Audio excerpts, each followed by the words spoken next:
The city was glowing that night, brighter than ever. Giant holographic billboards covered every skyscraper, blasting Halloween ads with smiling faces and flashing pumpkins. I was walking home from work, the air heavy with rain and static, when I noticed one billboard wasn't looping anymore.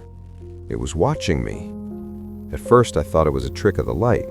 Maybe the wind had bent the projection just right.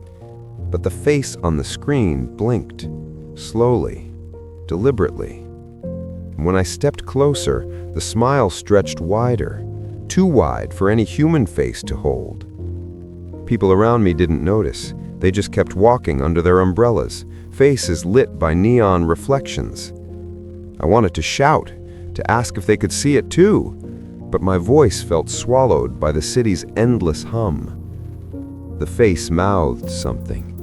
I couldn't hear it, but I understood. Stay.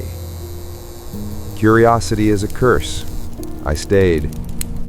The screen flickered and shifted, showing a busy street I didn't recognize. Cars zoomed by, people walked past, but one figure stood still in the middle of the crosswalk. Me.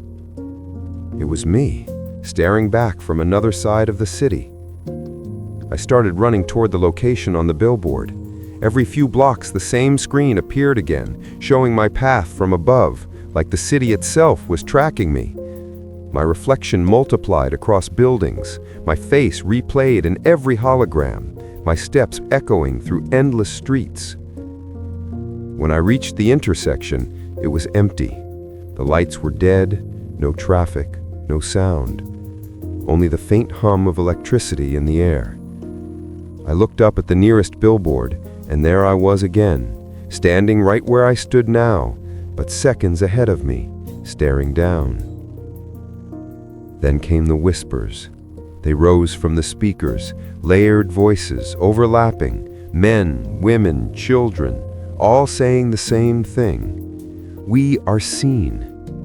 The screens began flickering violently, showing faces I didn't know, each more distorted than the last. Rain poured harder, washing over the flickering lights. The holograms melted into static and colors bled into each other. But through the chaos, one figure remained clear. A woman in a soaked red coat, standing motionless under a broken sign. Her face was pale, eyes hollow, yet she was beautiful in a tragic way. She whispered, "They took me first. Now they'll take you too." Her words echoed across the screens, repeating endlessly. Each billboard now showed her instead of me, her eyes slowly turning into empty sockets of light.